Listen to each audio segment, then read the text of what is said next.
Hey YouTube, what's going on? Are you discerning God's will for your life? Aren't we all? Well, today we're going to talk about a very specific way of doing that called the Discernment of Spirits. So stay tuned and I'll tell you more.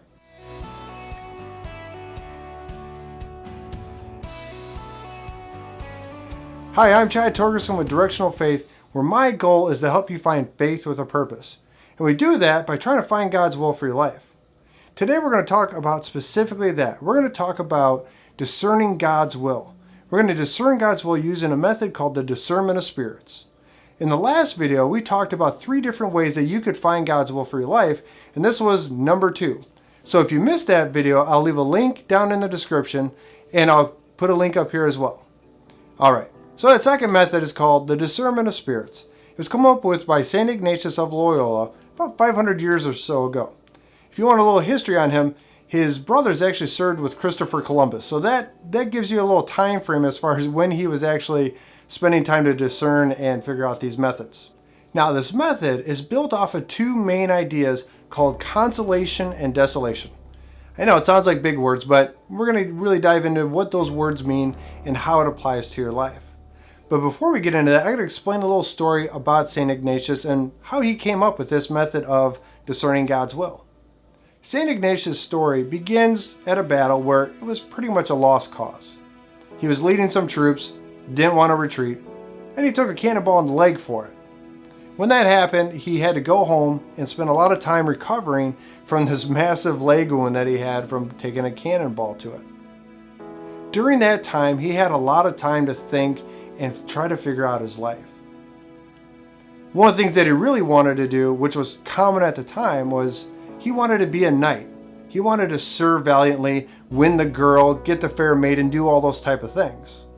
He thought that by achieving this, worldly honor, that he was going to find all the happiness that he was looking for. Without Netflix to binge, he needed something to do. He asked what they had available, and there were 2 books. One was The Life of Christ, and one was a book on the lives of the saints. And so he took these 2 books and he started reading them. Well, it didn't take long, and St. Ignatius really started to admire the saints. He enjoyed the stories that he was reading. He was enjoying learning about the life of Christ. And so he started having these ideas.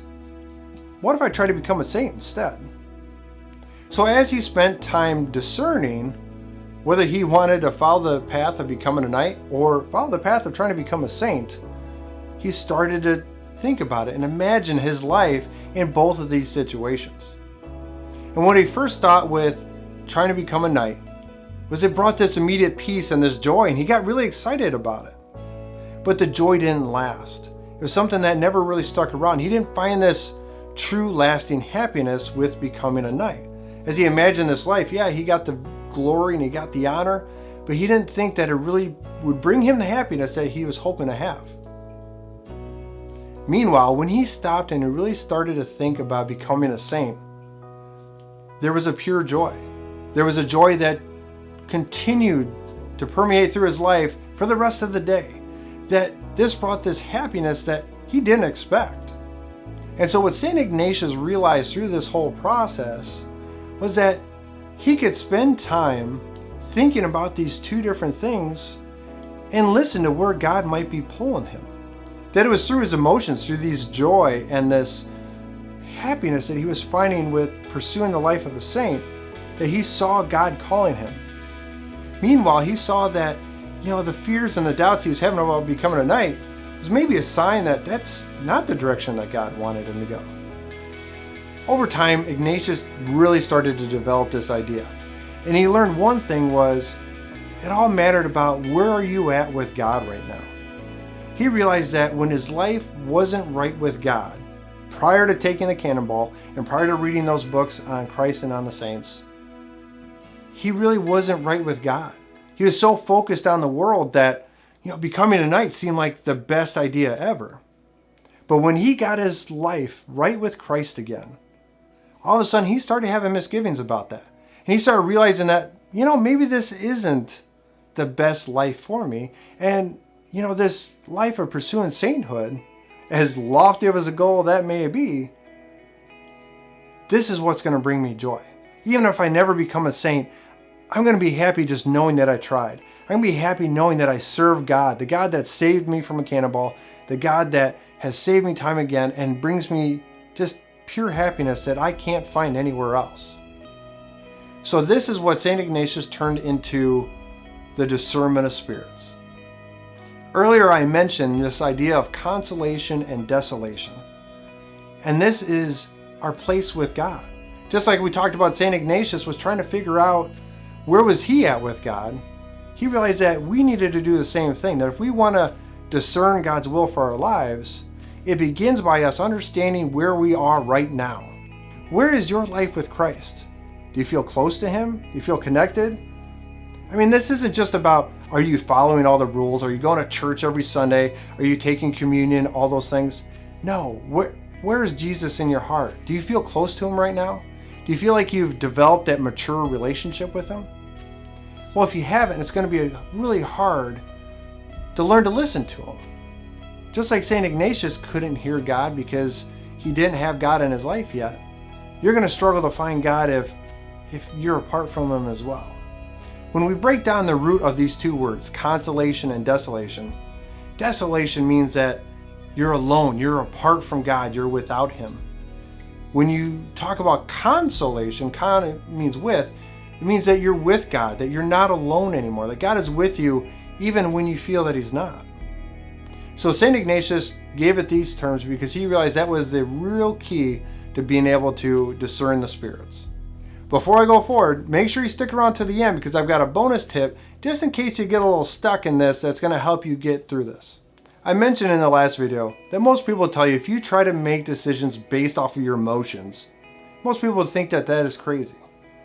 But St. Ignatius thought this was the best idea ever, that he realized that God would speak to him through his emotions, through his joy, through his happiness, through his fear and his doubts even. And that the evil spirit, we all know who that is, would do the same thing. And so he needed to pay attention to figure out which one of the spirits was speaking at which time. I know some of this sounds a little out there, but trust me, I've applied it to my own life and it really works. So really just stick around. Now that we're starting to understand where do we stand with God, we can start to see how this would apply in a real situation. If you're in a good place with God, God wants to draw you closer. So in those situations, when your relationship is at its strongest with God, he's going to use joy and happiness and excitement to draw you even closer to him. So when you're thinking about a decision, just like St. Ignatius was thinking about this idea of becoming a saint, it excited him. It made him, really want to do that. So he knew that was God trying to pull him even closer. Meanwhile, when he started thinking about becoming a knight again and kind of the more worldly things, he realized that, he was being pulled in that direction for all the wrong reasons. So that's why God was kind of putting that fear and doubt in his mind because, that was not the right direction for him to go. God didn't want him to become a knight and follow the way of his brothers and the rest of his family. God had bigger plans for him. And St. Ignatius was able to realize that fear and doubt was God letting him know that's not what he's supposed to do. So as you can see, in my other videos, I've talked so much about understanding where your relationship is with Christ, and this is why it's important. St. Ignatius is able to build his life with Christ again, and now all of a sudden, he's able to figure out what he's supposed to do with his life. So if right now you're struggling to figure out what to do next with your life, if you're trying to discern God's will for your life, first step is to get your life right with him again. And again, I'm going to put a bonus tip at the end. It's going to help you figure out, next steps to be able to do that. Now, on the flip side of all this, what happens when you're in desolation? Well, when you're kind of apart from God, God really wants to pull you back to him, but of course, the evil spirit's going to try to pull you the other way. So if you're in desolation, if you're apart from God, and you're having good feelings about something, like St. Ignatius, when he was dealing with this situation of, hey, I want to become a knight, when he didn't have a relationship with God, that seemed like the best thing in the world. Because the evil spirit knew that was the best way to pull him even further away from God. He knew the plans that God had for him, and so he wanted to pull him away and make sure that didn't happen. Meanwhile, God had a bigger plan for him. And so that's where God would actually speak to him in fears and doubts and try to get him to change direction. But one of the biggest things that we got to remember when we're in desolation, and St. Ignatius actually gives us a whole lot of rules about this, and we're going to dive into that in future videos. So make sure you subscribe if you want to learn more about these. But when we're in desolation, don't make a decision. If you're not in a good place with God right now, stop. Stop trying to make decisions. Stop doing everything. Your first and only mission is to get yourself right with God again. You can't make good decisions. You won't be able to do it if you're not right with Him. You need Him in your life to make good decisions. That's just the simple, plain truth of it. All right, so if you came to this video today, you're probably in the process of discerning God's will for your life. You're trying to figure out, what exactly am I supposed to do next? What is He calling me to do? Whether that's, what is my vocation? Should I get married? Should I take this job? Where should I go to school? You feel God pulling on you, and you're trying to figure out what direction He's trying to bring you. So let's start this exercise then. First, you got to ask yourself, where are you at with God? Are you in a good place with Him right now? Do you feel like your relationship with God is as strong as it's always been? If you don't feel like you're quite there, then stop, spend some time over the next week or 2 weeks, whatever time you have, spend that time in prayer. Spend that time doing things that are going to help you get yourself right back with God again. Go talk to your pastor or your priest or whoever it may be that might help guide you towards a better relationship with Christ again. But if you think you're in a good place with God, now's when you spend some time in the next few days, the next week, however much time you can devote to it, think about the different options. If it's choosing which school to go to, imagine your life at one school pursuing one degree, then imagine your life at the other school and getting the other degree. Which one really brings you the most joy and happiness? Now there's going to be times where it's confusing, where both bring you joy and happiness, and we'll cover that at another time, but hopefully the answer will become clear to you. One will just feel right to you when you go through this process.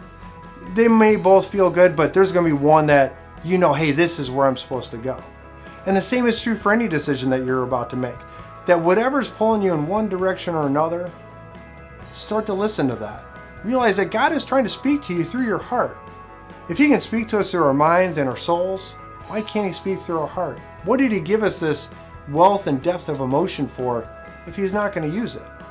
All right, we're just scratching the surface with this, but make sure you subscribe because we're going to continue to dive more into this. I've got a few other videos on these topics that will help you explain it a little bit more so that you can really dive in, especially for some of these bigger decisions in life. And now I promised you a bonus tip. If you're at that point where you're really struggling, you're in desolation and you can't find your way out of it, start praying. Now the prayer that I like to recommend is called the Daily Examine. And I'll leave a link up here for it and down in the comments. And it's a prayer where you spend time every day examining your day and seeing where God was at in your life. And the reason why I really like this prayer for this purpose is that when I feel apart from God, a lot of times it's because I don't see Him moving in my life. But one of the great things about this prayer is that that's exactly what it teaches you. That as you review your day, you're supposed to focus on God a little bit, and you'll look back at the day and you'll see the actual times that He was moving in your heart and in your life. And you'll start to see Him there.